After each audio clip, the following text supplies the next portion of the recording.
리버풀의 겨울 이적 시장 분위기는 어떨까요? 리버풀은 프리미어리그 우승을 위해 달려가고 있습니다. 아직 후반기 일정이 한가득 남은 상황에서 어떠한 선택이 최종 결과를 바꾸게 될지 판단할 수 없지만 현재 리버풀에게 있어 보강이 필요한 포지션이 있다는 것은 모두가 알고 있겠죠. 그래서 오늘은 간단히 리버풀의 겨울 이적 시장 접근 가능성과 장차 보강해야 하는 포지션에 대해 가볍게 얘기하는 시간을 가져보도록 하겠습니다. 영입 혹은 주시, 우선 외부에서는 당연히 영입하길 바랄 수밖에 없습니다. 최근 캐러거도 리버풀의 겨울 이적 시장 접근에 대한 코멘트를 했었죠. 제 생각에 다른 클럽들은 모두 가지고 있지만 리버풀이 가지고 있지 않은 유형의 선수를 말하자면 그것은 센터백, 레프트백 모두 뛸 수 있는 왼발잡이 수비수입니다. 아스날은 칼라피오리, 맨유는 리산드로 마르티네스, 첼시는 코릴, 시티는 아케와 그바르디올, 심지어 토트넘은 반더벤이 있어 레프트백 역할을 조금이라도 해줄 수 있습니다. 리버풀은 이러한 유형의 선수가 필요합니다. 만약 리버풀이 이런 선수를 영입한다면 거의 확신하건대 리버풀이 리그 우승을 할 거라고 생각합니다. 간단히 왼발 유틸리티 센터백을 말하고 있는 제이미 캐러거, 이와 관련해서는 그 누구도 부정할 수 없겠죠. 저조차도 지난 여름 이적 시장 리버풀의 스쿼드 운영 측면에서 레프트백, 센터백을 혼용할 수 있는 왼발을 찾는 게 가장 좋다 언급했었는데 문제는 이러한 유형이 정말 몇 없다는 겁니다. 외부에서도 이렇게 레프트백에 대한 얘기가 나오고 있는 만큼 리버풀 내부적으로도 당연히 리스트는 구성해두고 있겠죠. 그래서 첫 번째 보강 포인트, 레프트백. 지난 7월 아르네 슬롯이 공식 부임하는 상황에서도 리버풀은 레프트백에 대한 의구심은 존재했었습니다. 가장 먼저 레프트백의 세대 교체 타이밍은 언제일까? 94년생의 로버트슨, 96년생의 치미카스, 둘 모두 생일을 지나게 되면 31살, 29살이 됩니다. 로버트슨은 플랜 A 옵션으로 지난 9년간 레프트백 자리를 지켜왔고 이제 서서히 다음 세대를 봐야 하는데 문제는 96년생, 29살의 치미카스가 2옵션이라는 것이죠. 일반적으로 다음 세대라 칭하는 선수는 1옵션 선수와 최소 5살 이상 차이를 보이게 됩니다. 만약 치미카스의 퍼포먼스가 엄청 뛰어나서 로버트슨을 벤치로 내릴 수 있는 상황이라면 간단히 01년생 이하의 선수, 치미카스와 5살 이상 차이 나는 선수 한 명만 데려오고 26년 여름 만료되는 로버트슨을 판매해버리면 됩니다. 하지만 아쉽게도 치미카스는 로버트슨을 밀어내고 1옵션으로 올라갈 만한 퍼포먼스를 갖추고 있지는 않습니다. 이에 대한 예시는 마레스카가 벤시렐을 평가하는 시각과 동일합니다. 마레스카는 첼시에 부임한 뒤 벤시렐에 대한 기조를 확실히 했습니다. 오늘날 축구에서는 다양한 포지션에서 뛰는 선수가 되어야 합니다. 풀백이 경기장 위아래로 활용되는 것은 신체적으로 더 많은 에너지를 사용하는 것일 수 있습니다. 하지만 저는 풀백이 위아래로 움직이는 것을 그리 좋아하지는 않습니다. 7렐은 최고의 풀백으로 경기장 위아래를 넘나들 수 있지만 저는 그가 다른 역할을 부여받아 활용되는 것을 보기가 어렵습니다. 이 내용이 정확히 치미카스에게도 적용이 됩니다. 로버트슨은 변형 백스리 구조에서 스토퍼 역할을 일부 소화할 수 있지만 치미카스는 결코 플랜 A 옵션으로 스토퍼 역할을 할 수가 없습니다. 마레스카나 슬롯이나 마찬가지로 풀백 자리에서는 유틸리티로 활용될 수 있는 보다 현대적인 유형의 풀백이 필요합니다. 하지만 치미카스는 우리가 생각하는 전통적인 풀백 유형에 훨씬 가까운 터라 장기적으로 레프트백 자리에서 전통적인 풀백, 직선적인 풀백을 활용하겠다 하면 라이트백 자리에서 센터백 유형을 데려와야 합니다. 하지만 이 부분은 장차 브래들리를 키우는 데 있어 굉장히 곤혹스러워질 것이 분명하죠. 따라서 로버트슨의 퍼포먼스가 저하되고 있음에도 당장 스쿼드 방향성 측면에서 최선의 선택은 이적료 수급이 가능한 치미카스 판매입니다. 그래서 최근 공신력 높은 곳에서도 언급되고 있는 선수가 바로 밀로시 케르케즈입니다. 03년생 헝가리 태생의 레프트백. 만약 리버풀이 치미카스를 판매하고 케르케즈를 데려온다? 1옵션 94년생의 로버트슨, 2옵션 03년생의 케르케즈, 생일이 지났다는 가정하에 9살의 차이를 보이게 됩니다. 그런데 여기서 여러분들도 의구심이 생겼을 겁니다. 아니 직선적인 유형이라 해서 치미카스를 판매하라 해놓고 또다시 직선적인 유형의 케르케즈가 맞나요? 여기서부터는 구단의 방향성과 슬롯의 전술적인 철학 모두 종합해서 평가해야 합니다. 슬롯의 전술 연관성부터 보면 레프트백에서는 전통적인 유형의 선수와 현대적인 유형의 선수 모두 갖추고 있는 편이 좋습니다. 로버트슨이 출전하게 된다면 백스리 구조를 활용하여 라이트백을 보다 자유롭게 움직일 수 있었고 치미카스가 출전하게 된다면 백포로 돌아와서 4-1, 4-2 빌드업을 바탕으로 후방에서 볼을 전진시켰습니다. 정확히 어느 게 맞고 더 효율적이라 말할 수는 없습니다. 전통적인 풀백, 현대적인 풀백 모두 데리고 있는 게 가장 좋은 선택이죠. 이 관점에서 얘기하면 케르케즈의 퍼포먼스와 연령대, 잠재력이 치미카스보다 월등히 좋다 보니 당장 매각을 통한 이적료 수급이 가능한 치미카스를 케르케즈로 바꾼다 라고 해석할 수 있겠죠. 다음은 로버트슨 이별 타이밍입니다. 위에 언급한 현대적인 풀백의 역할을 소화할 수 있는 선수를 보유 보유하는 것은 현 시대에서 필수라고 보시면 됩니다. 어차피 두 가지 유형 모두 데리고 있을 거라면 생각보다 찾기 쉬운 전통적인 레프트백을 먼저 선점한 다음 2026년 여름 로버트슨의 계약이 만료되는 시점에서 재계약 혹은 자유계약 선택에 따라 센터백 유형 혹은 레프트백 유형을 데려올지 방향을 정할 수 있습니다. 레프트백이 주인 선수, 센터백이 주인 선수, 혹여나 로버트슨과 단기 1, 2년 재계약을 하며 시간을 벌겠다 하면 로버트슨과 키르케즈 두 선수를 모두 활용하는 동시에 이런 식으로 영입하며 반다이크의 2옵션 활용, 장차 로버트슨 자리에서 1옵션으로도 가능한 방식으로 선회할 수도 있는 것이죠. 정확히 그바르디올, 아케의 활용 방식으로 생각하시면 됩니다. 레프트백이면서 센터백 역할을 소화할 수 있는 유형을 찾아 나선다는 게 생각보다 쉬운 선택이 아니라서 되려 센터백이면서 레프트백으로 활용할 수 있는 자원을 먼저 찾겠다는 선택을 하는 게 더 효율적일 수 있다. 로버트슨과의 연장 계약 여부, 반다이크의 계약 규모에 따라 추후 다시 판단해볼 여지가 있겠습니다. 이 모든 것을 종합했을 때 첫 번째, 당장 겨울 이적 시장에서의 영입은 불가능에 가깝다. 두 번째, 레프트백에서의 세대 교체는 치미카스부터 이뤄질 확률이 높다. 세 번째, 혹여나 로버트슨이 판매된다면 당장 유틸리티 레프트백을 찾아 나섰다는 의미일 것이다. 네 번째, 로버트슨의 계약, 이적 여부는 대단히 중요할 것이다. 두 번째 포인트, 우측 센터백. 만약 콴사가 지난 시즌에서 보여준 성장 속도를 올해도 유지해 주었다면 고민이 깊진 않았을 겁니다. 하지만 콴사가 슬롯의 눈에 2옵션이기는 하나 고메즈의 이탈 가능성을 고려한 2옵션일 뿐 당장 다음 여름 오른쪽 센터백 영입은 무조건 이뤄질 것입니다. 여기서의 관건은 고메즈 이적 여부. 1, 2, 3옵션을 봅시다. 지금 우측 센터백 3명의 연령대를 보게 되면 어쩔 수 없이 고메즈 매각에 따라 모든 게 달라집니다. 29살의 선수가 2옵션에 만족할 가능성은 대단히 낮기 때문이죠. 거기다가 콴사의 퍼포먼스가 당장 2옵션 수행으로 보기에 애매하고 코나테도 반다이크만큼의 내구성이 보장되지는 않다 보니 리버풀은 무조건 다음 여름에 센터백을 데려올 것입니다. 이번 겨울 이적 시장에서 접근하지 못하는 이유는 2명 이상의 장기 부상으로 동시 이탈이 발생하지 않았기 때문입니다. 겨울 이적 시장에서의 영입은 로테이션 선수 보강의 의미가 아니라 1옵션으로의 활용도가 높아야만 합니다. 리버풀의 최근 겨울 이적 시장 영입을 통해 이해해봅시다. 17-18 시즌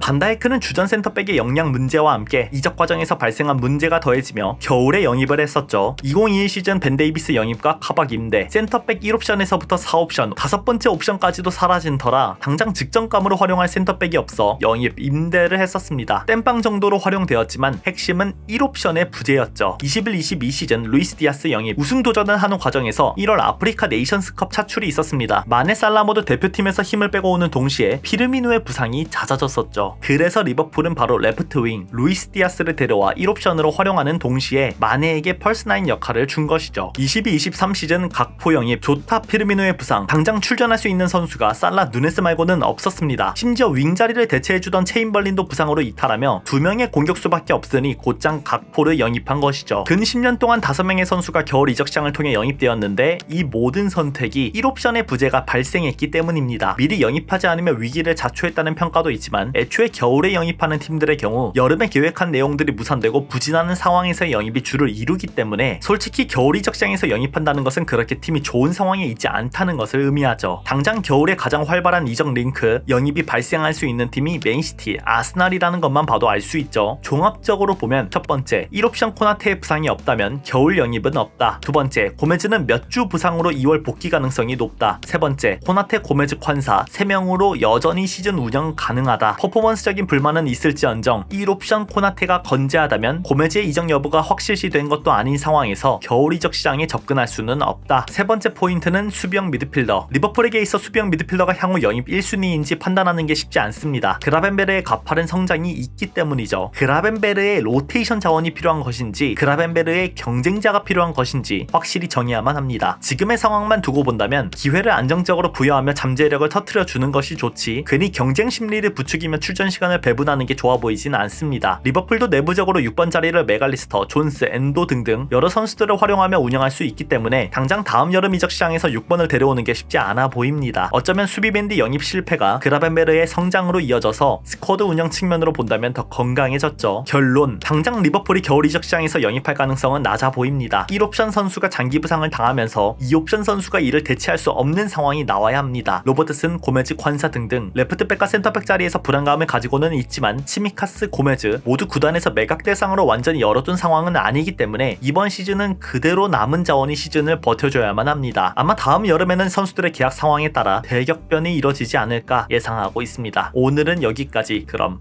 안녕.